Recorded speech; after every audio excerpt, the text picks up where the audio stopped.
The rain hammered against Lincoln High's windows like bullets, each drop exploding into 1,000 fragments before sliding down the glass. I should have left hours ago, but the stack of ungraded art projects on my desk seemed to mock me every time I glanced at the clock. 26 years old, and I was spending another Friday night alone in an empty school building, surrounded by watercolor disasters and charcoal smudges that barely resembled the Renaissance masterpieces I'd assigned. The fluorescent lights above flickered sporadically, casting eerie shadows across the classroom walls, where my students' work hung in neat rows. Monet's lilies reimagined by hormonal teenagers. Picasso's cubism filtered through the lens of social media addiction. At least they tried, which was more than I could say for the school board's effort to keep this place funded. I gathered the last of the projects, shoving them into my worn leather bag. The sound echoed unnaturally in the silence. Empty schools had a particular kind of quietness that seemed to press against your eardrums, making every small noise feel amplified and somehow threatening. My heels clicked against the polished linoleum as I made my way toward the exit, past rows of battered lockers and bulletin boards announcing homecoming dates that had already passed. The main hallway stretched before me like a tunnel, lit only by the emergency lighting that cast everything in an amber glow. I was fumbling with my keys at the front door when I heard it. A sharp crack, like a branch snapping. Then another, and another. Gunshots. My blood turned to ice. The sounds were coming from the parking lot, muffled by the storm, but unmistakable. I pressed myself against the wall beside the door, heart hammering so hard I was certain it would give me away to whatever was happening outside. Through the narrow window, I could see the shadows of several figures moving between the cars.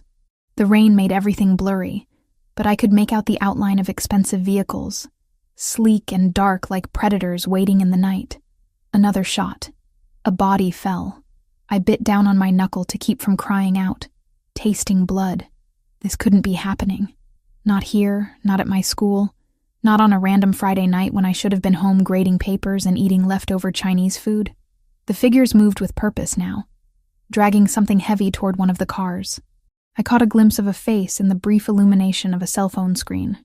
Sharp cheekbones, cold eyes, an expression of complete indifference as he wiped his hands on what looked like an expensive handkerchief. I needed to run. Every instinct screamed at me to get away, to find somewhere safe, to call the police. But my legs felt like they were made of concrete, and my hands shook so violently that I dropped my keys. They hit the floor with a metallic clatter that seemed to echo through the entire building. The sound stopped everything. The figures outside went still, and I watched in horror as that same face turned toward the school building. Even through the rain and darkness, I could feel his gaze searching, hunting. I couldn't breathe, couldn't move, couldn't think beyond the single, terrifying realization that I had just witnessed a murder, and now the killer knew someone was watching. My phone. I needed to call 911, needed to get help, needed to do something other than stand there like a deer caught in headlights. But when I reached for it, my purse slipped from my shoulder, contents spilling across the floor with a sound like thunder in the silence. That was when I heard the footsteps. Slow, deliberate, moving closer to the building. I ran. My heels slipped on the polished floor as I sprinted down the hallway, past the empty classrooms and darkened offices. I needed somewhere to hide, somewhere they couldn't find me. The bathroom. The women's bathroom at the far end of the building. It had a lock, and maybe they wouldn't think to look there. I burst through the door and immediately turned the deadbolt, pressing my back against the cold metal as I tried to catch my breath. The bathroom was small, with just 3 stalls and a row of sinks beneath a cracked mirror. Harsh fluorescent lighting made everything look sickly and pale. I could hear them now, moving through the building, doors opening and closing, footsteps echoing off the walls. They were searching methodically, room by room. I slipped into the last stall and locked it behind me, climbing up onto the toilet seat so my feet wouldn't be visible. My phone showed no signal. Of course, the school was old, built like a fortress, and cell service had always been spotty. The bathroom door handle turned. My heart stopped.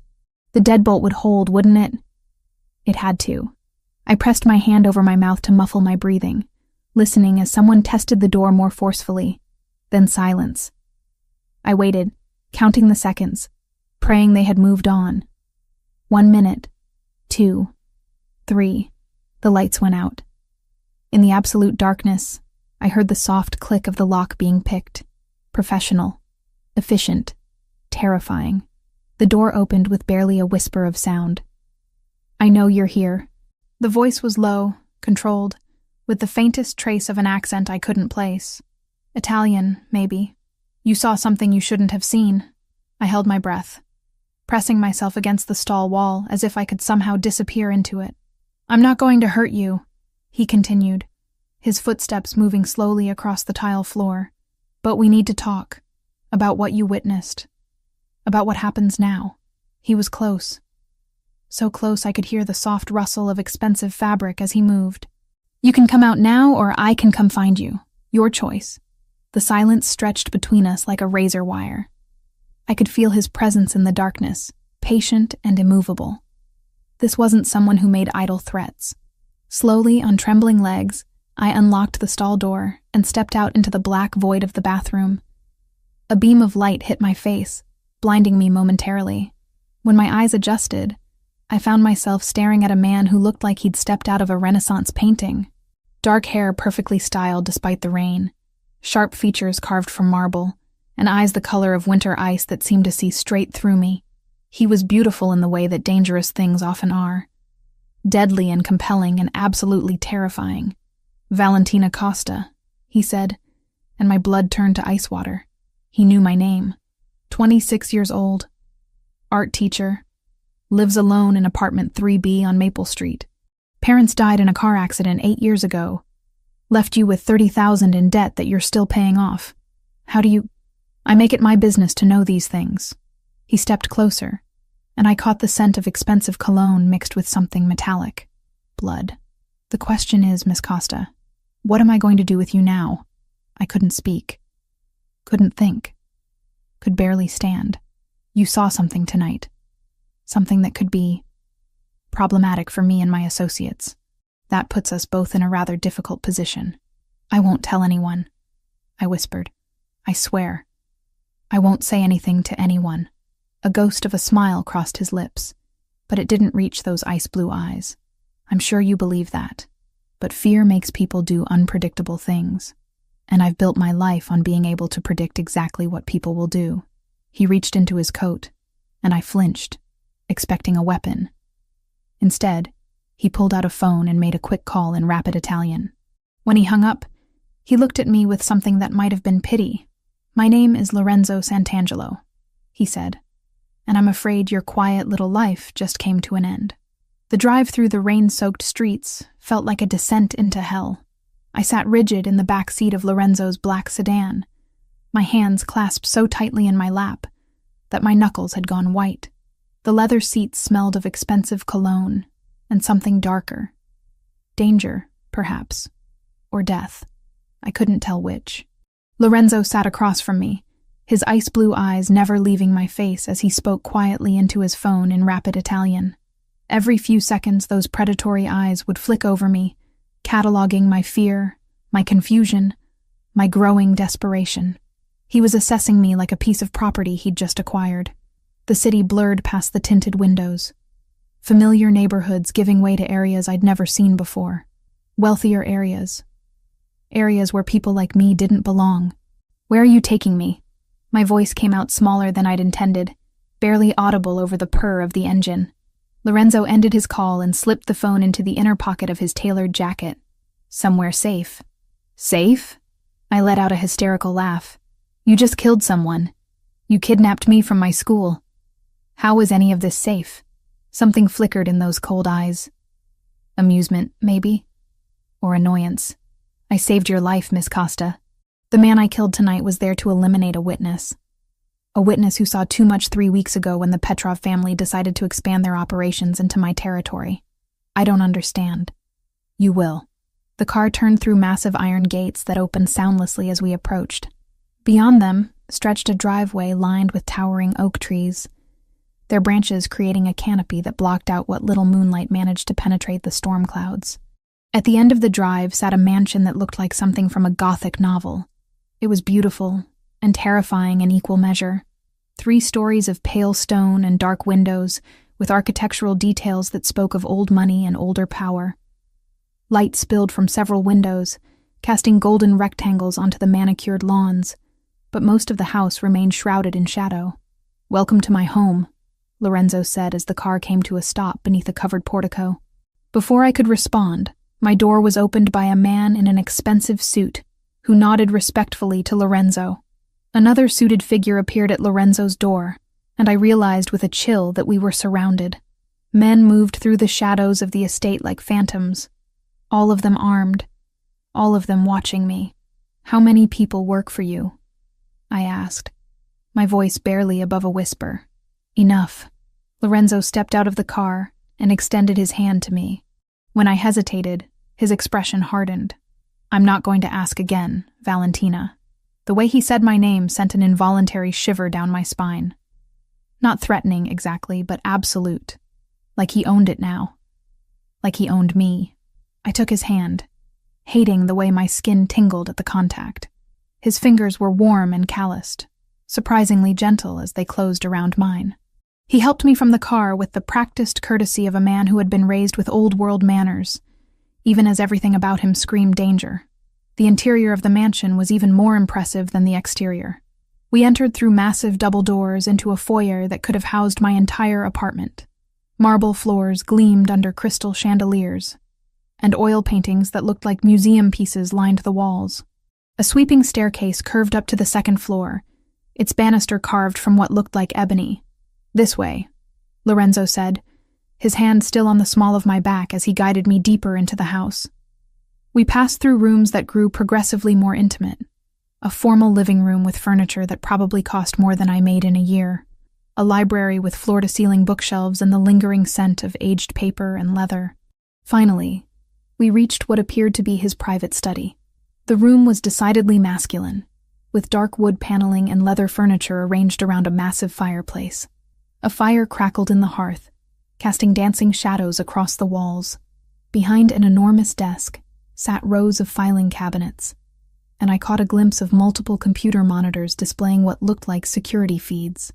"Sit," Lorenzo commanded, gesturing to one of 2 leather chairs positioned in front of the fireplace. I remained standing. "I want to go home." "That's not possible." "Why not?" "I told you I won't say anything about what I saw. I swear to you." "Your word means nothing." He moved behind his desk and withdrew a thick manila folder, which he tossed onto the coffee table between us. "Your name is Valentina Elena Costa. You're 26 years old. Born in Chicago but moved to New York when you were 18 to attend art school. Your parents died in a car accident 8 years ago, leaving you with significant debt from your father's medical treatments." My blood turned to ice. "How do you know all that? You live alone in a 1-bedroom apartment on Maple Street that you can barely afford. You teach art at Lincoln High School for $38,000 a year, which isn't enough to cover your living expenses, let alone pay down your student loans and your father's medical debt. You have $17,000 in credit card debt. Your car is 12 years old and needs a new transmission, and you've been eating ramen noodles for dinner 4 nights a week for the past 6 months." Each word was like a physical blow. My entire pathetic life laid bare by this man who looked like a prince and spoke like the devil himself. You have no close friends, no romantic relationships, and the only family you have left is an elderly aunt in Florida who has dementia and doesn't remember your name. His voice was clinical, detached, as if he were reading a grocery list rather than dissecting my existence. "You're completely, utterly alone in the world, Valentina, which makes you perfect for what I need." "What you need?" I sank into the chair, my legs suddenly unable to support me. Lorenzo moved around the desk with predatory grace, settling into the chair across from me. The firelight played across his sharp features, making him look like something carved from marble and shadow. 3 weeks ago, you witnessed the assassination of Vincent Torino, a member of my organization who had been feeding information to the Russian Bratva.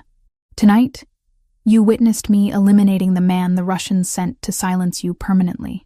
I don't understand. How did they even know I existed? Because Vincent told them about you before he died. Told them about the pretty teacher who saw him pass documents to Dmitry Petrov in the parking lot of your school. The room spun around me. That's impossible. I never saw anything like that. I would have remembered. You were leaving school late that night, too. You walked past Vincent's car just as he was handing over a flash drive containing information about my shipping operations. You probably didn't think anything of it at the time, but Vincent was paranoid. He was convinced you'd seen enough to identify him later. I tried to remember that night 3 weeks ago, but it was just another evening of staying late to grade papers. Had I seen something? Someone? Even if that's true, why does it matter now? Vincent is dead. I couldn't identify him to anyone. Lorenzo leaned forward, his ice blue eyes boring into mine. Because the Russians don't take chances. They've decided you're a liability, and they won't stop hunting you until you're dead. The weight of his words settled over me like a shroud. So what happens now? A smile played at the corners of his mouth, but it was cold, calculating. Now, Valentina Costa, you disappear. Your old life ends tonight. You can't just make me disappear. People will notice I'm gone. My students, my principal. Your principal received a call an hour ago informing him that you've suffered a family emergency and will be taking an indefinite leave of absence. Your landlord has been paid 3 months' rent in advance and told you've moved out of state to care for a sick relative. Your car has been moved from the school parking lot. I stared at him in horror. In the span of a few hours, he had erased my entire existence with the efficiency of a man who had done this before. The woman who was Valentina Costa no longer exists, he continued. But I'm offering you something better. Something more.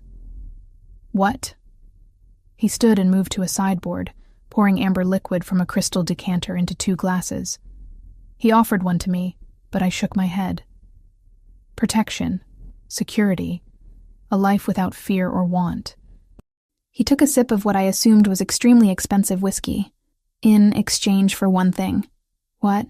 Your complete obedience. The word hung in the air between us like a challenge. I could see it in his eyes, the absolute certainty that I would comply, that I had no other choice. He was probably right. I won't be your prisoner. You won't be my prisoner, he agreed. You'll be my wife. The word wife hung in the air between us like a death sentence. I stared at Lorenzo Santangelo, searching his ice blue eyes for any sign that this was some kind of twisted joke. But there was nothing except cold calculation and absolute certainty. That's insane, I whispered. You can't just decide to marry someone you met an hour ago. I can do whatever I want, Valentina. That's what power means. I stood abruptly, the leather chair scraping against the hardwood floor. No, I won't do it. You can't make me. Lorenzo remained seated, completely unfazed by my outburst. He took another sip of his whiskey, studying me over the rim of the crystal glass like I was a painting he was considering purchasing. Sit down. I said no. The temperature in the room seemed to drop 10 degrees. When Lorenzo finally spoke, his voice carried the weight of absolute authority. Sit. Down. Every instinct screamed at me to run. But where could I go? I was trapped in a mansion surrounded by armed men, miles from anywhere I knew. Slowly, reluctantly, I sank back into the chair. Better. He set down his glass and leaned forward, resting his elbows on his knees. Let me explain something to you, cara mia. The Petrov family doesn't negotiate. They don't show mercy. They don't leave loose ends. Right now, you are the loosest of loose ends. But I told you, what you told me is irrelevant. They've already decided you're a threat. The only way to keep you alive is to make you untouchable. I wrapped my arms around myself, suddenly cold despite the fire crackling in the hearth. And marrying you makes me untouchable? Marriage to me makes you family. And in this world, familia is sacred. Even the Russians wouldn't dare touch the wife of Lorenzo Santangelo. The way he said his own name sent another shiver down my spine, like it was a weapon in itself. This marriage means nothing, he continued, his voice matter of fact. A piece of paper. A legal shield. Nothing more. Then why marriage? Why not just, I don't know, put me in witness protection or something? Lorenzo laughed, a sound devoid of humor. Witness protection? You think the federal government can keep you safe from the Bratva? They have people everywhere, Valentina. Police, judges, federal agents. The only protection that means anything in this world is the kind that comes with consequences. I thought about my small apartment, my students, My simple life that had been turned upside down in the span of a few hours. What if I refuse? Then you die. Tonight, tomorrow, next week. It doesn't matter when. The result will be the same. The casual way he said it, like he was discussing the weather, made my stomach turn. You're asking me to give up everything. I'm asking you to live. A soft knock interrupted us. Lorenzo called out in Italian, and the door opened to admit a woman in her 50s with silver-streaked hair pulled back in an elegant chignon. She moved with the quiet efficiency of someone accustomed to serving powerful men. Maria. Lorenzo stood and switched to English. This is Valentina Costa, my future wife. She'll be staying in the Rose Suite tonight. Future wife. The words hit me like physical blows. Maria's expression didn't change, but I caught a flicker of something in her dark eyes. Sympathy, maybe. Or pity. Of course, Mr. Santangelo. Shall I prepare something for Miss Costa to eat? Yes. And have Sophia bring up some appropriate clothing for tomorrow. His gaze swept over my simple teacher's outfit with obvious distaste. We have a wedding to plan. Wedding? I shot to my feet again. Wait just a minute. I haven't agreed to anything. Lorenzo's attention returned to me, and suddenly the air in the room felt thin and dangerous. Haven't you? No, I haven't. I lifted my chin, trying to project a confidence I didn't feel. I need time to think about this. Time is a luxury you don't have. 1 night. Give me 1 night to process this insanity. For a long moment, he simply stared at me. Then incredibly, his lips curved into something that might have been amusement. You have spirit. I like that. Is that a yes? 1 night, he agreed. But understand this, Valentina. Tomorrow morning you will walk down the aisle and become my wife, or you will die. Those are your only options. Maria cleared her throat delicately. Miss Costa, if you would follow me. I looked back at Lorenzo one more time, memorizing every detail of his sharp features and cold eyes. Tomorrow, this man would become my husband. The thought made me dizzy. One more thing, he called as I reached the door. Don't even think about trying to leave. My men have orders to stop you by whatever means necessary. The Rose Suite was located on the 2nd floor of the mansion, down a hallway lined with oil paintings that probably cost more than most people's houses. Maria opened a door to reveal a room that looked like something from a fairy tale. The walls were painted a soft blush pink, and an enormous 4-poster bed dominated the space, draped with silk curtains and piled high with pillows.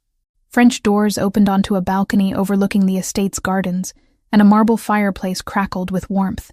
The bathroom is through there, Maria said, indicating another door. I'll have Sophia bring up some clothes shortly. Is there anything specific you need? I wanted to laugh. What I needed was to wake up from this nightmare. What I needed was my old life back. What I needed was for this to all be some terrible mistake. No, I said instead. Thank you.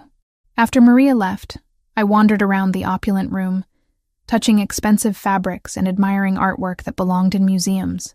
It was beautiful and luxurious, and felt like the most elegant prison cell in the world. I tried the French doors, but they were locked. The windows didn't open. Even the telephone on the nightstand was dead when I picked up the receiver. A soft knock made me jump. A young woman entered carrying an armload of clothing and boxes. Hello, Miss Costa. I'm Sophia. She had the same dark eyes as Maria, but looked to be in her 20s. I brought some things for you to try on. She laid out dress after dress on the bed. Silk, cashmere, designer labels I recognized from magazines. In the boxes were shoes, lingerie, jewelry. Everything a soon-to-be mafia wife might need. How did you know my size? I asked. Sophia smiled. Mr. Santangelo is very thorough. Of course he was.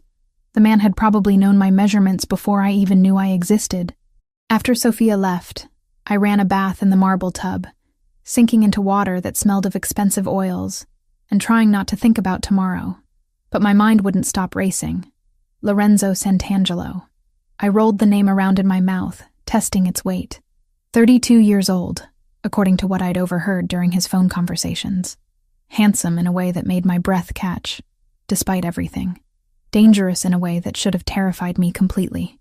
Instead, I found myself remembering the way his eyes had sparked with amusement when I'd stood up to him, the way his voice had gentled slightly when he'd called me Cara Mia, the careful way he'd helped me from the car, like I was made of something precious. "This marriage means nothing," he'd said, but something in his expression had suggested otherwise. I stayed in the bath until the water grew cold, then wrapped myself in a silk robe and sat by the window, staring out at the grounds.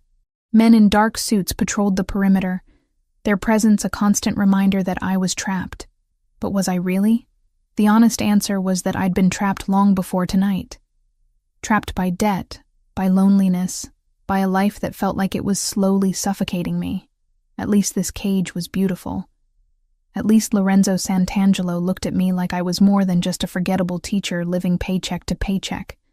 The thought was dangerous, I knew. This man was a killer. A criminal. Someone who lived in a world I couldn't even comprehend. But when he'd said my name, when he'd studied me with those ice-blue eyes, I'd felt more alive than I had in years. Tomorrow, I would become Valentina Santangelo. The thought should have horrified me. Instead, as I drifted off to sleep in the enormous bed, I found myself wondering what it would be like to belong to someone as powerful and compelling as Lorenzo, what it would be like to matter to someone like him, what it would be like to be his wife, even if the marriage meant nothing. But deep down, in a place I didn't want to acknowledge, I suspected it would mean everything. The morning light filtered through the silk curtains, casting everything in a golden hue that should have been beautiful, but felt ominous instead. I woke with the disorienting sensation of not knowing where I was, then remembered with a jolt that today was my wedding day. My wedding to a man I'd met less than 24 hours ago. A man who killed people for a living. A soft knock interrupted my spiraling thoughts. Sophia entered carrying a breakfast tray, and what looked like garment bags draped over her arm. "Good morning, Mrs. Santangelo," she said with a small smile. Mrs. Santangelo. The name sent a chill through me. "I'm not married yet. You will be in 3 hours. 3 hours. My stomach lurched. Sophia set the tray on the small table by the window and hung the garment bags in the walk-in closet. "Mr. Santangelo asked me to tell you that the ceremony will be small and private. Just family and close associates. How many people? Perhaps 20. 20 strangers watching me pledge my life to Lorenzo." The thought made my hands shake as I reached for the coffee. "What about my family?" The words slipped out before I could stop them. Sophia's expression softened. "I'm sorry, Miss Costa. Mr. Santangelo said there wasn't time to arrange for guests from your side." Of course there wasn't, because I didn't really have anyone left to invite anyway. The realization hit me like a physical blow. I was about to get married with no one there who actually cared about me. After Sophia left, I picked at the breakfast and tried to calm my racing heart. Through the window, I could see men setting up chairs in what appeared to be a garden behind the house. White roses and baby's breath adorned an archway that looked like something from a fairy tale. If I'd designed my own wedding, it might have looked exactly like this. The thought was dangerous, so I pushed it away. At exactly 10 o'clock, Maria knocked and entered with 2 other women I hadn't met before. One carried a professional makeup kit, the other what looked like hairstyling tools. "Time to get ready," Maria announced. The next 2 hours passed in a blur of preparation. My hair was styled into an elegant updo with soft curls framing my face. My makeup was applied with the skill of a professional artist, subtle but flawless. When they were finished, I barely recognized myself in the mirror. "Now for the dress," Maria said. She unzipped one of the garment bags to reveal a gown that took my breath away. It was ivory silk, simple yet elegant, with a fitted bodice and flowing skirt that would fall just to my ankles. The neckline was modest, but somehow still managed to be sensual, and delicate lace sleeves completed the look. "It's beautiful," I whispered. "Mr. Santangelo selected it personally," Maria said as she helped me step into the dress. "He has excellent taste." The dress fit perfectly, as if it had been made for me. Which, knowing Lorenzo's thoroughness, it probably had been. As Maria fastened the tiny buttons up the back, I caught sight of myself in the full-length mirror. I looked like a bride, a real bride, glowing and beautiful, and ready to marry the man she loved. The illusion was so perfect, it made my chest ache. A knock at the door interrupted the moment. "Come in," Maria called. The door opened, and Lorenzo stepped inside. He was dressed in an impeccably tailored black tuxedo that made him look like a prince from a dark fairy tale. His ice-blue eyes swept over me, and for a moment, something flickered in their depths. "Beautiful," he said simply. The single word sent heat rushing through me. No one had ever looked at me the way Lorenzo was looking at me right now, like I was something precious and perfect, and entirely his. "Leave us," he said to the women, his gaze never leaving mine. When we were alone, he stepped closer. From his jacket pocket, he withdrew a small velvet box. "These were my mother's," he said, opening it to reveal a pair of pearl earrings surrounded by diamonds. "She died when I was 16.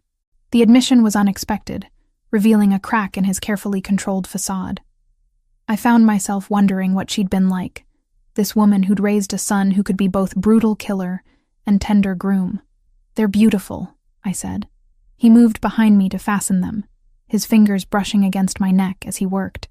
The contact sent shivers down my spine. "There's something else." From another pocket, he produced a pistol. Small, silver, elegant in its deadliness. "This is for you."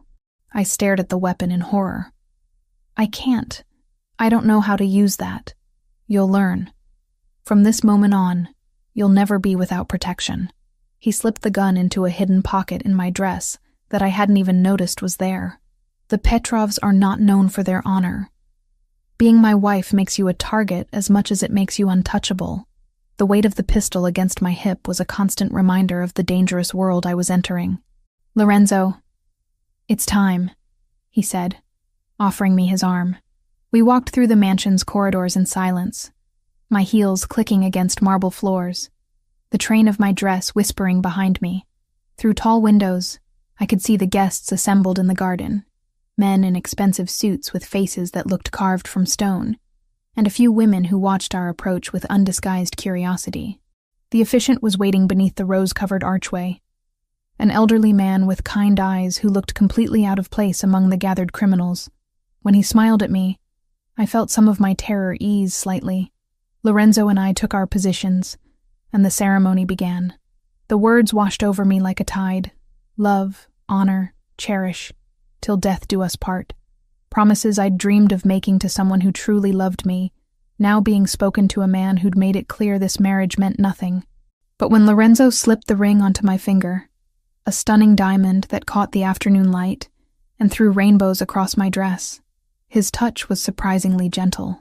And when his ice-blue eyes met mine as he spoke his vows, there was something in them that looked almost like tenderness. "You may kiss the bride," the officiant announced. Lorenzo's hands came up to frame my face, his thumbs brushing across my cheekbones with infinite care. For a moment, we just looked at each other, and I could see a question in his eyes.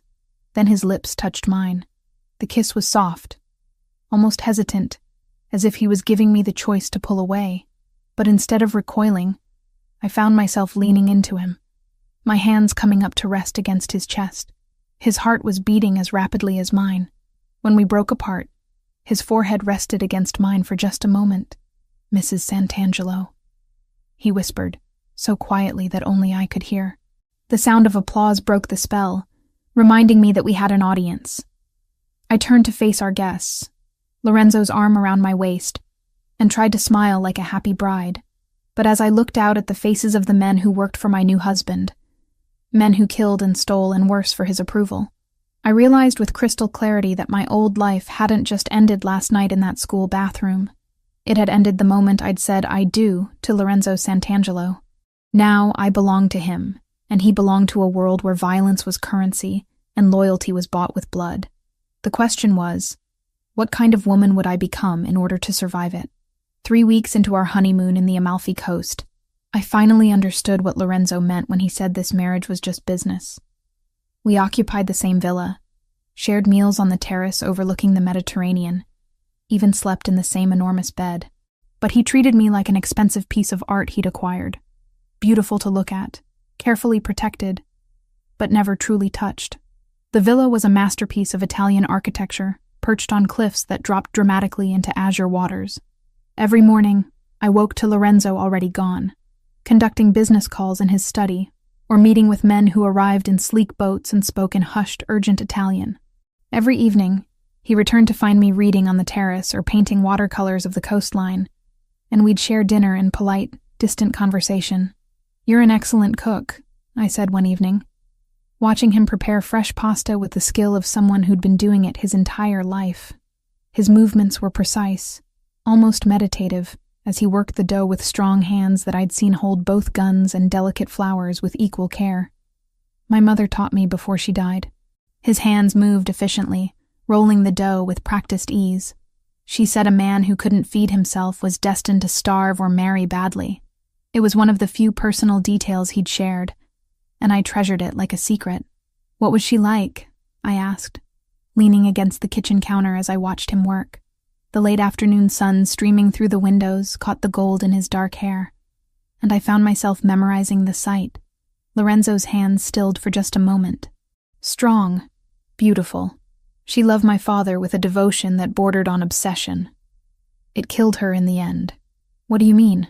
"She couldn't live without him after he was murdered. She took her own life 3 months later." His voice was matter of fact, but I caught the slight tension in his shoulders, the way his jaw clenched almost imperceptibly. The raw pain in his voice made my chest ache. Without thinking, I reached out to touch his hand, but he pulled away before our skin could make contact. "I'm sorry," I whispered. "Don't be." It taught me a valuable lesson about the dangers of emotional attachment. The message was clear. Don't get too close. Don't expect too much. Don't mistake this arrangement for something real. But late at night, when he thought I was sleeping, I'd feel the mattress dip as he sat on the edge of the bed, his presence a warm weight in the darkness. Sometimes his fingers would almost brush my hair before he'd catch himself and pull away. Sometimes I'd hear him whisper my name like a prayer he wasn't allowed to say. Those moments gave me dangerous hope. During the days, I explored the villa and its grounds like a beautiful prisoner.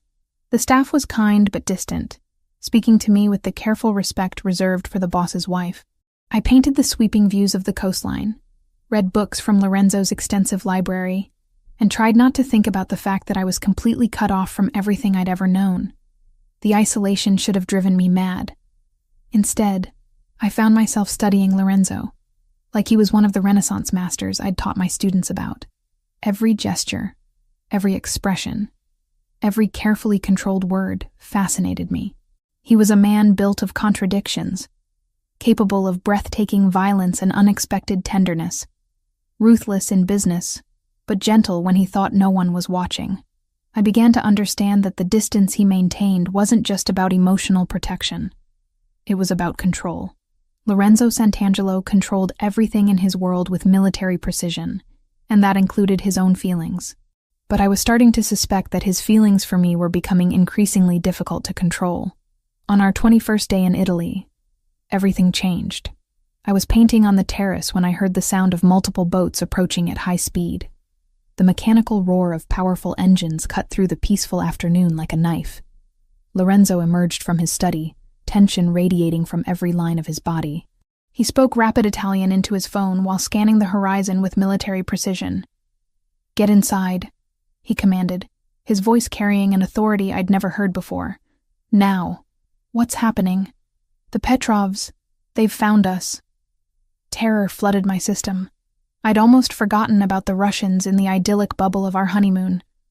Almost forgotten that we were being hunted by people who wanted me dead for something I'd witnessed weeks ago in a school parking lot. Lorenzo grabbed my arm, pulling me toward the villa's interior. His grip was firm but careful, mindful of my strength even in his urgency. "There's a safe room behind the wine cellar. I need you to—" The first gunshot shattered the afternoon calm. Lorenzo shoved me to the ground as bullets sprayed across the terrace, destroying my easel and sending chunks of stone flying through the air like deadly confetti.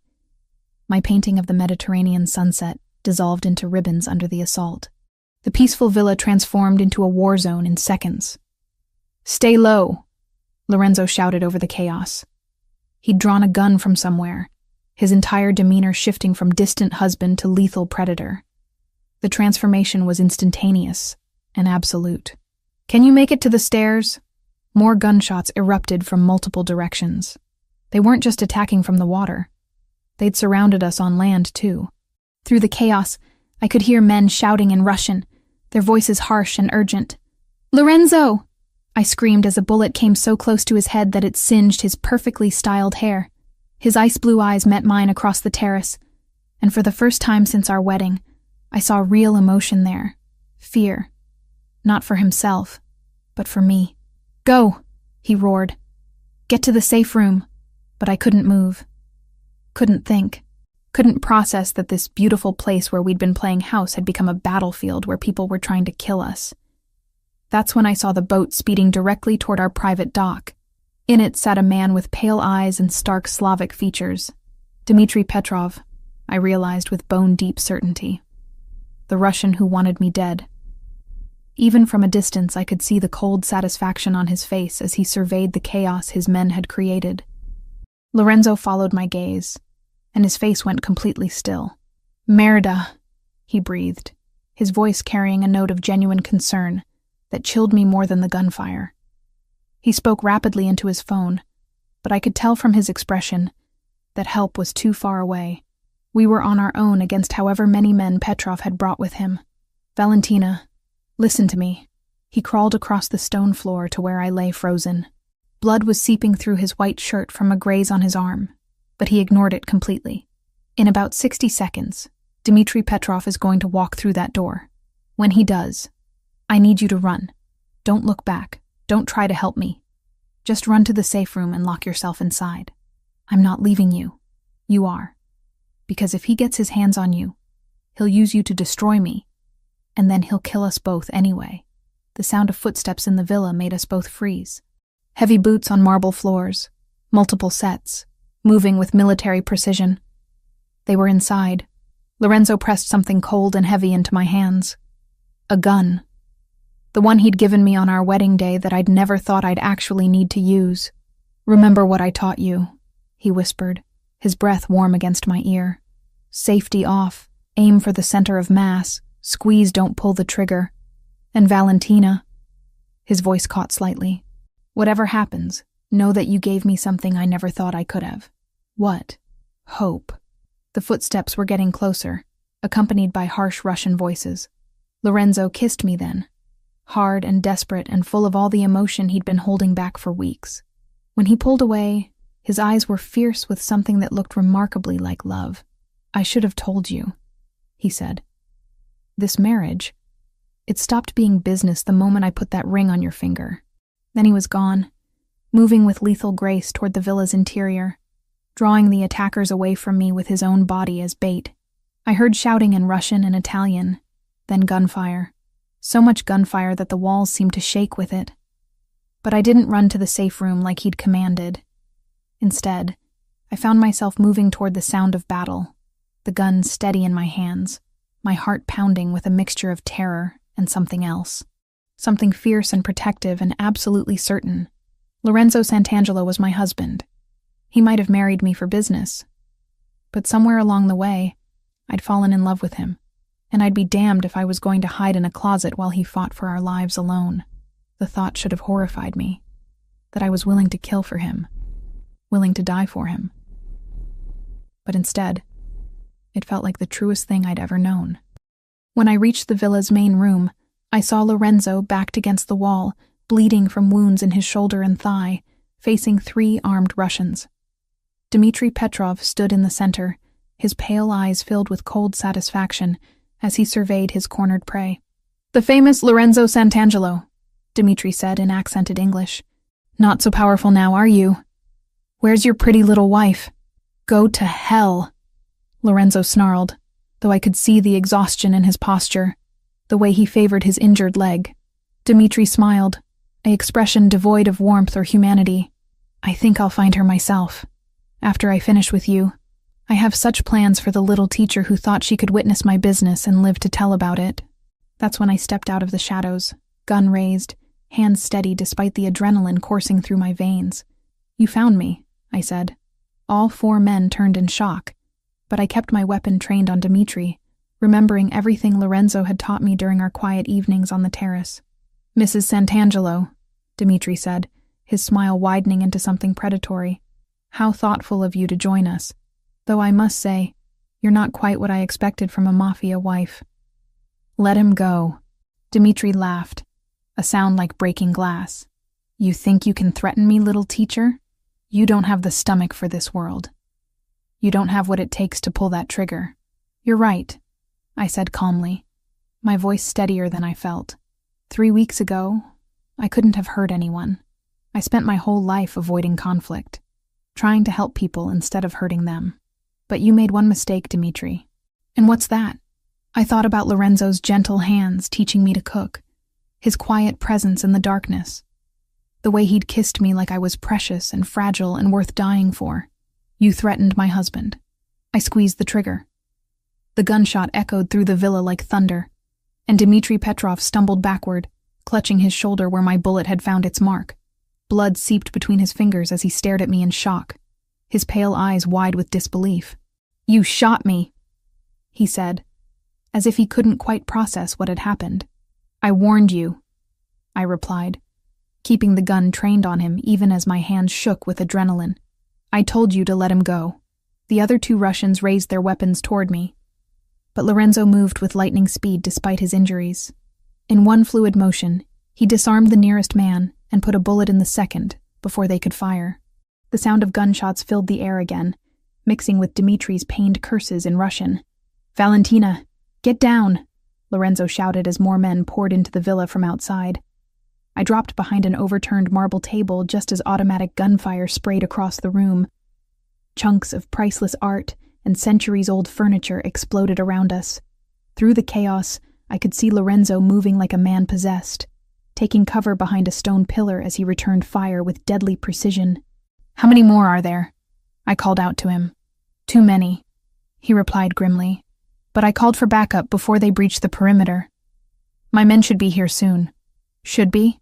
Pray they are." Dmitri was still standing, though he swayed from blood loss. He barked orders in Russian to his men, and I watched in horror as 3 more armed figures appeared at the villa's entrance. We were outnumbered at least 6-1.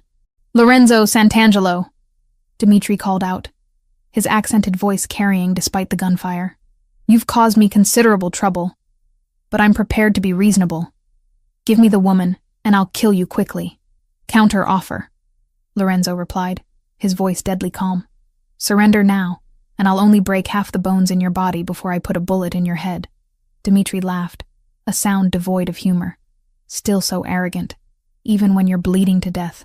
I looked at Lorenzo and saw that Dmitri was right. The wounds he'd sustained were worse than I'd realized. His shirt was soaked with blood, and I could see the pain etched in the lines around his eyes, though his hands remained steady as he continued to return fire. "Valentina," he said quietly, reloading his weapon with practiced efficiency. "There's something I need you to know." "What?" "The safe room has a direct line to my security team. If something happens to me, nothing's going to happen to you. If something happens," he continued firmly, "get to that room and tell them Code Omega. They'll know what to do." "What's Code Omega?" Lorenzo's ice-blue eyes met mine across the chaos. "Nuclear option. It means eliminate everyone who isn't family." The weight of his words settled over me. He was preparing for the possibility that we might not both survive this, that he might not survive this. "I love you," I said suddenly, the words torn from my chest like a physical thing. For a moment, everything else faded away. The gunfire, the danger, the blood, none of it mattered. There was only Lorenzo's face, his eyes widening with something that looked like wonder. "Cosa hai detto?" he whispered. "What did you say?" "I said I love you, Lorenzo Sant'Angelo. This marriage stopped being business for me the moment you kissed me at the altar." A smile transformed his face, making him look younger, softer, like the man he might have been in a different life. "Ti amo anch'io, cara mia. I love you too."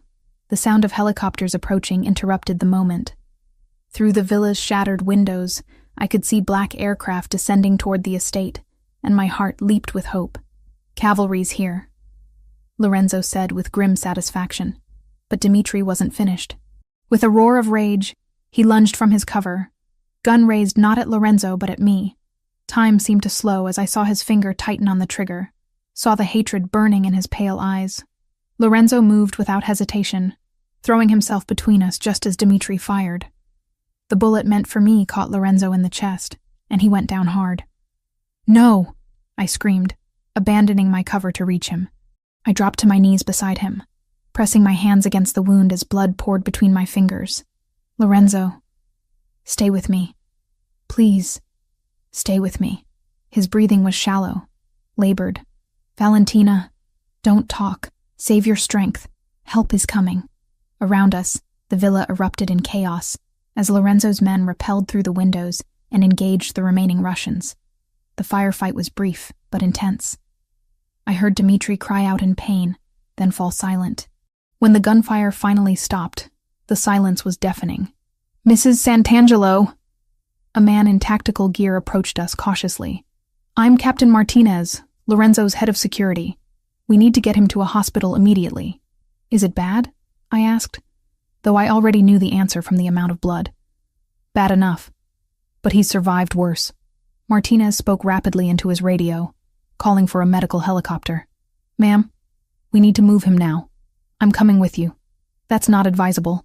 You should—" "I'm coming with my husband," I said firmly, using the voice I'd perfected for dealing with difficult students. "And I'm not going to ask again." Martinez looked at Lorenzo, who managed a weak nod. "She comes," Lorenzo whispered. The helicopter ride to the hospital was the longest 20 minutes of my life. Lorenzo drifted in and out of consciousness, his hand clutching mine with what little strength he had left. "Don't leave me," I whispered, pressing my lips to his knuckles. "I just found you. Don't you dare leave me." "Not going anywhere," he managed. "You shot Dmitri Petrov, my wife, shot the head of the Russian Bratva. Despite everything, I found myself smiling. Is that impressive?" "Terrifying, incredibly sexy, and completely insane." His eyes fluttered closed. Perfect mafia wife material. The doctors took him away the moment we reached the hospital, leaving me alone in a waiting room that smelled of antiseptic and fear.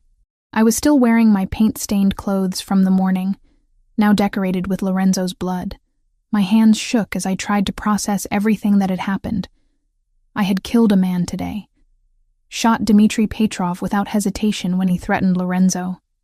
The thought should have horrified me, but all I felt was a fierce satisfaction that I'd protected the man I loved.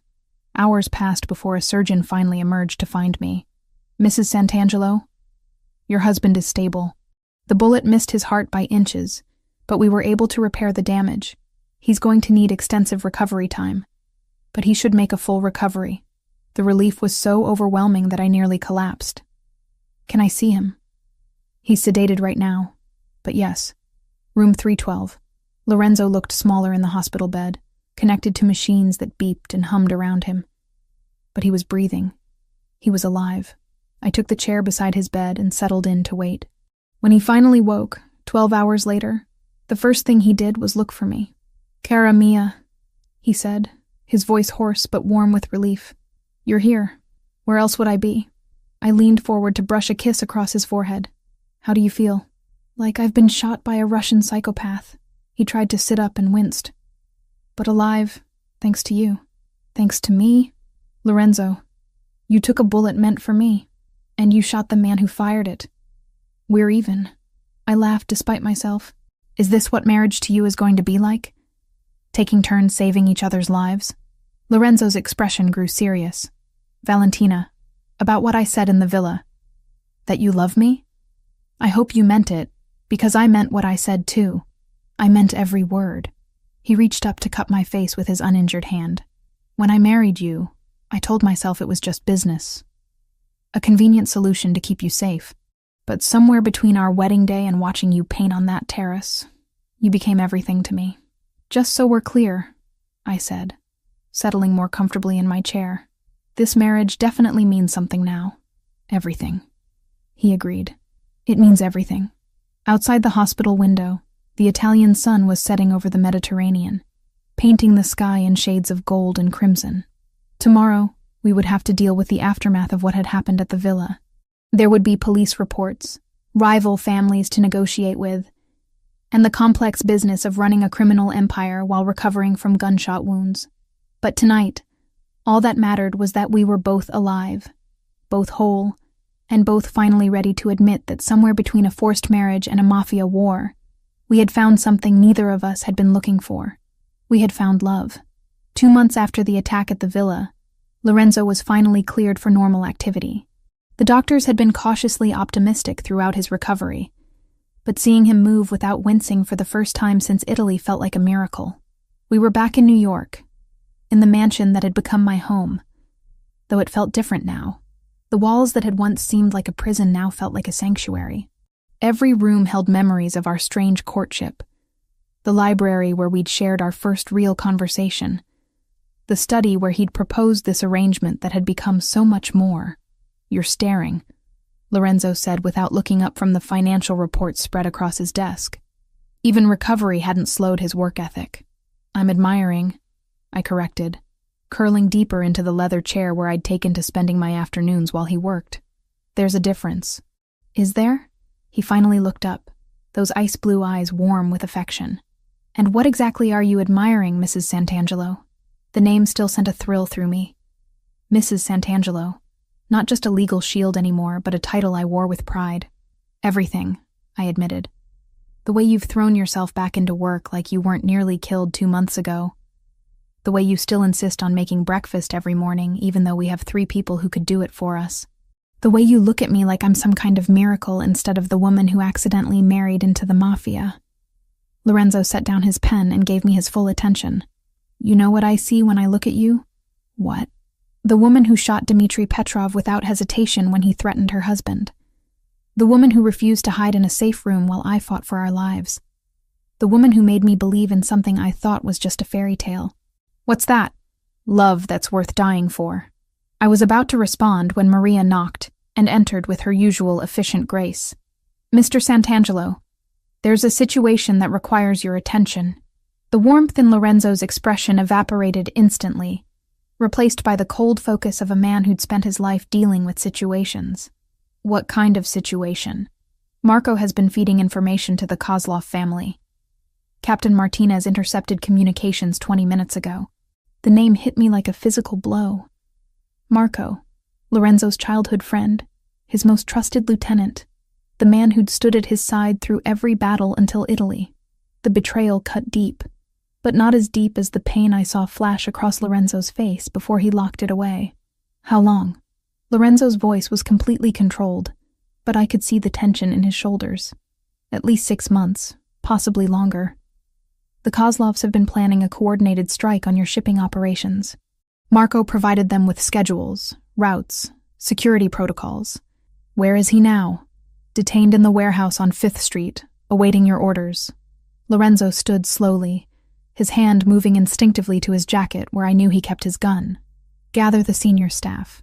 I want everyone assembled in an hour." "Yes, sir." Maria turned to leave, then hesitated. "Sir, Mrs. Santangelo should know that the Kozlovs have specifically mentioned her in their communications. They see her as a weakness to exploit. Another target on my back. Another family that wanted to use me to hurt Lorenzo.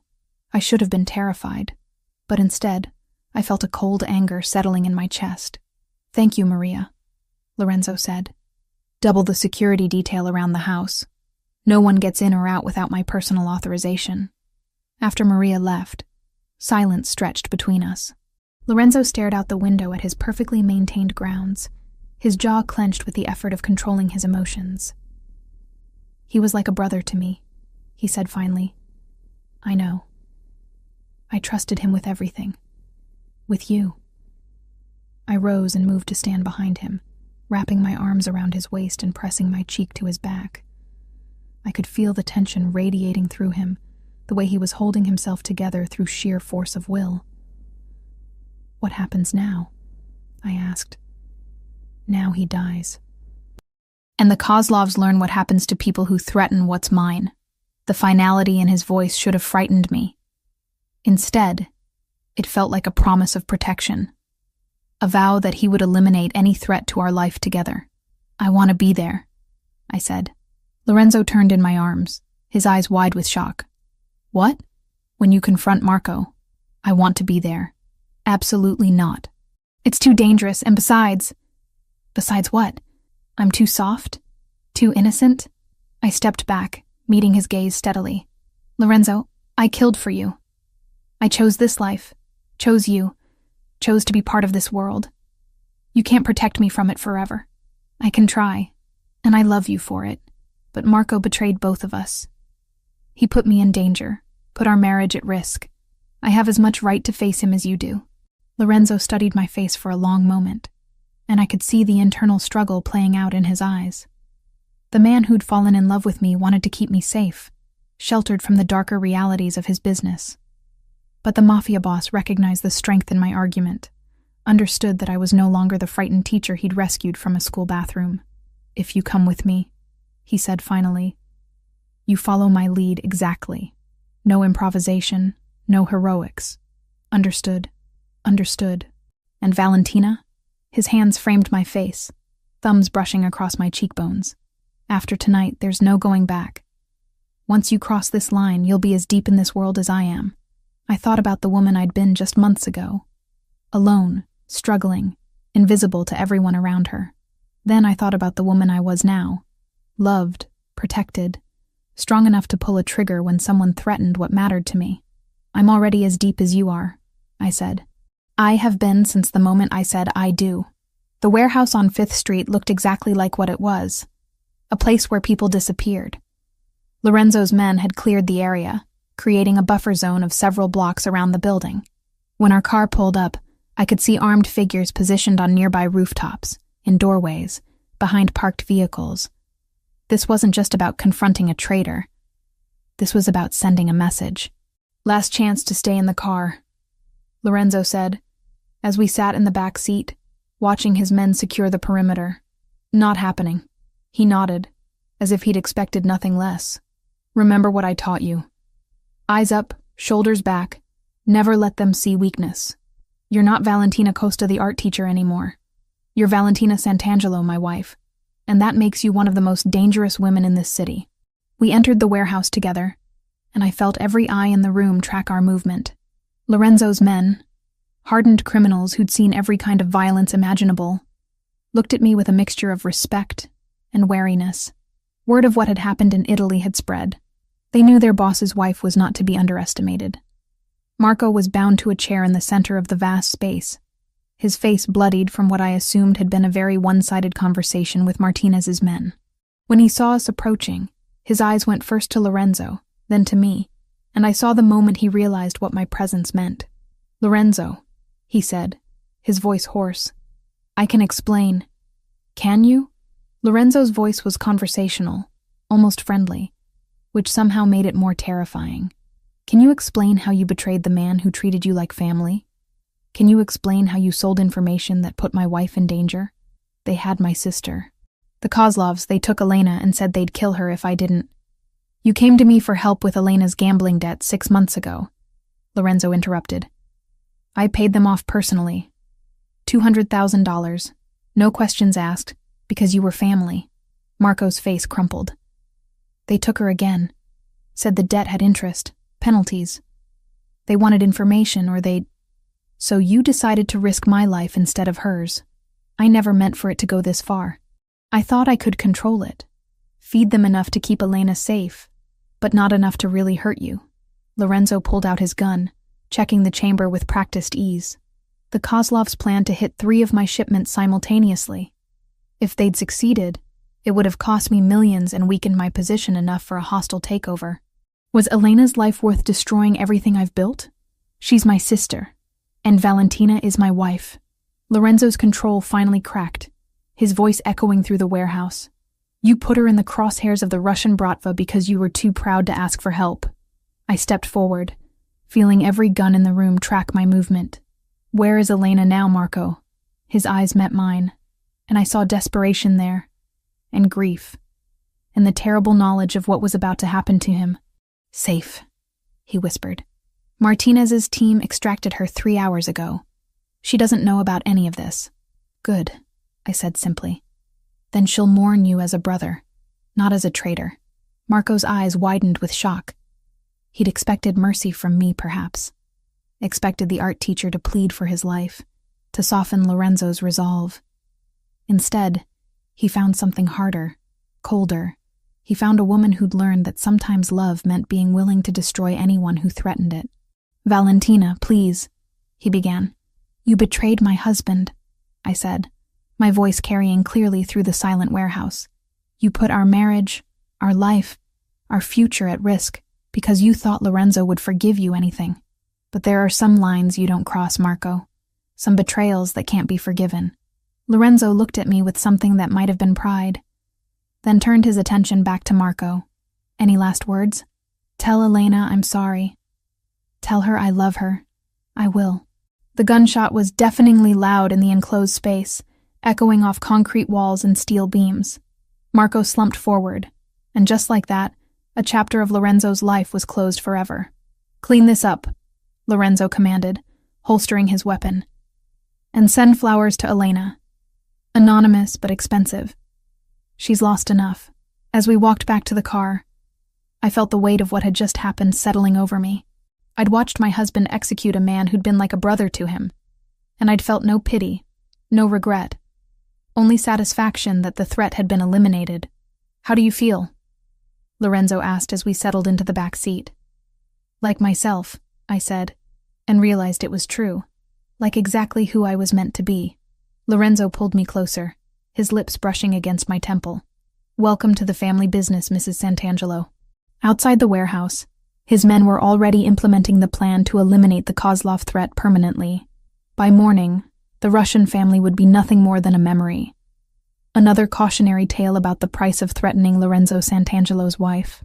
I closed my eyes and rested my head on Lorenzo's shoulder, feeling completely at peace for the first time since our wedding day.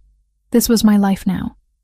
Dangerous, violent, unforgiving to enemies, but fiercely protective of family. And I wouldn't trade it for anything. 2 years later, I stood in our renovated library, watching Lorenzo pace while speaking rapid Italian into his phone.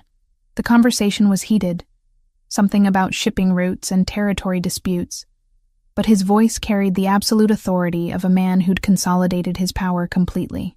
The room looked different now. Where once it had felt like a museum, now it felt like home. My paintings hung on the walls alongside the priceless art Lorenzo had inherited, and the massive desk near the window held both his business files and my art supplies. We'd blended our two worlds into something uniquely ours. "Si, capisco," Lorenzo said into the phone, his free hand running through his hair in a gesture I'd learned meant he was frustrated but in control. "Handle it, and make sure they understand this is their only warning." He ended the call and turned to me, his expression immediately softening when our eyes met. 2 years of marriage had taught me to read every micro-expression on his face, and right now I could see tension around his eyes that meant someone had crossed a line. "Problems?" I asked, setting down my paintbrush and giving him my full attention. "Nothing I can't handle. The Torino family thinks they can expand into our territory while I'm distracted." He moved to stand behind my easel, studying the seascape I'd been working on. "They're wrong. Distracted by what?" Lorenzo's hand settled on my shoulders, and I leaned back against his chest, feeling the solid warmth of him. "By my beautiful wife and the news we received this morning." I smiled, my hand moving instinctively to my still flat stomach where our child was growing. We'd found out 3 days ago, and Lorenzo had been alternating between fierce protectiveness and barely contained joy ever since. "You're not distracted," I said. "You're motivated. There's a difference." "Is there?" His lips brushed against my temple. "Because I find myself thinking more about nursery colors than shipping manifests lately. The nursery can wait. Your business can't." Lorenzo spun me around in his arms, his ice blue eyes intense with emotion. "Do you know what you've given me, Valentina?" "What?" "A reason to build something that lasts. Before you, I was just maintaining what my father left me. Now I'm creating a legacy for our children. Children. Plural." The thought sent a thrill through me. 2 years ago, I'd been a lonely art teacher with no family and a mountain of debt. Now I was Lorenzo Santangelo's wife, pregnant with his child, and helping him run an empire that spanned 3 states. "Speaking of legacy," I said, reaching for the folder on my desk, "I have some ideas about the community center project. Lorenzo's expression shifted to one of amused indulgence. The community center had been my idea, a way to give back to the neighborhoods where his businesses operated, providing art classes and after-school programs for kids who needed somewhere safe to go. It was completely legal, completely legitimate, and completely my domain. "Tell me," he said, settling into the chair across from my easel. "I want to expand it. Not just one center, but 5 across the city. Art programs, music lessons, tutoring, sports leagues. Everything these kids need to stay off the streets and out of trouble. And the budget? $2 million annually. I know it sounds like a lot, but done." I blinked. "Just like that? Cara Mia, if my wife wants to save the city's children through finger painting and violin lessons, she'll have whatever budget she needs." His smile was soft with affection. "Besides, it's good for business. Communities that thrive are communities where we can operate without interference." This was how Lorenzo worked. Every decision served multiple purposes.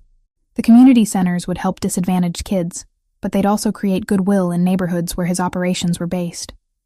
It was brilliant, calculating, and completely in character. "There's something else," I said. "I want to hire some of the older kids as assistants, pay them legitimate wages for legitimate work, give them alternatives to working for families like mine," Lorenzo finished. "Yes." He was quiet for a long moment, studying my face. "You're trying to put me out of business, Mrs. Santangelo. I'm trying to make sure our child grows up in a world where they have choices," I replied. "Real choices, not just the illusion of them." Lorenzo stood and moved to the window, looking out at the grounds where his men patrolled with their usual vigilance. "Do you know what my father told me before he died?" "What?" "That power isn't about how many people fear you. It's about how many people need you. The families that last are the ones that become indispensable to their communities." I joined him at the window, slipping my hand into his. "So the community centers make us indispensable in a different way. Instead of controlling through fear, we control through dependence on our generosity." His thumb stroked across my knuckles. "You're more devious than I gave you credit for, Cara Mia. I learned from the best." A soft knock interrupted us. Maria entered with her usual efficiency, but I caught the satisfied look on her face. "The Torino situation has been resolved," she announced. "Mr. Martinez's team was very persuasive." "Casualties?" Lorenzo asked. "None on our side. The Torinos have agreed to withdraw from the disputed territories and pay restitution for their presumption." "Good. And the Benedetti wedding this weekend?" "All arrangements confirmed. The family is honored by your attendance." I listened to this exchange with the practiced ease of someone who'd learned to hear the real meaning behind euphemisms.